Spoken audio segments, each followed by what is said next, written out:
এই দেখো এক ব্যাগ বাজার। চলো এর মধ্যে কি কি আছে দেখা যাক। এই যে একটা কোকো কেক, যেটা আমার খুব প্রিয়। আর এই দেখো গাজর, এগুলো কিন্তু খুব ফ্রেশ। আর এই যে এটা হলো মটরশুঁটি, এগুলো কিন্তু আমি অনলাইন থেকে অর্ডার করেছি। এখানে বাজার খুব কাছে, তবু অনলাইন থেকে নিলাম। এখানে মানে বাজারের দাম দর করতে পারবো না, তো সেই জন্য।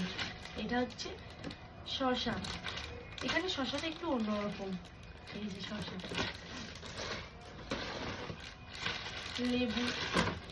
এখানে কিন্তু অনলাইনে অর্ডার করলে মানে খুব কম দামে পাওয়া যায়।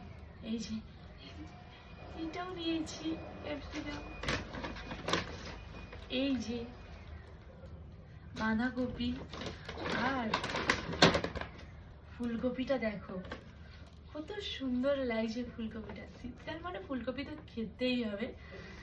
আর অনলাইনে কিন্তু খুব সস্তায় এখানে পাওয়া যায়, আর ডেলিভারি হয় কিন্তু মাত্র 5 মিনিটে। সেই জন্য আমি তো সবসময় অনলাইন থেকেই বাজার করি, কারণ বাজারে গেলে আমি দাম করতে পারবো না, হয়তো আমার থেকে বেশি নিয়ে নেবে বা অনেক কিছু, যেহেতু এইটা আমাদের দেশে না, তো সেই জন্য কিন্তু অনেক সস্তায় জিনিস পাওয়া যায়। আর এইগুলো কিন্তু পুরো সব ফ্রেশ, বাজারের থেকেও ভালো, সব কিছুই ফ্রেশ। তো এই সুযোগটা আমার খুব ভালো লেগেছে।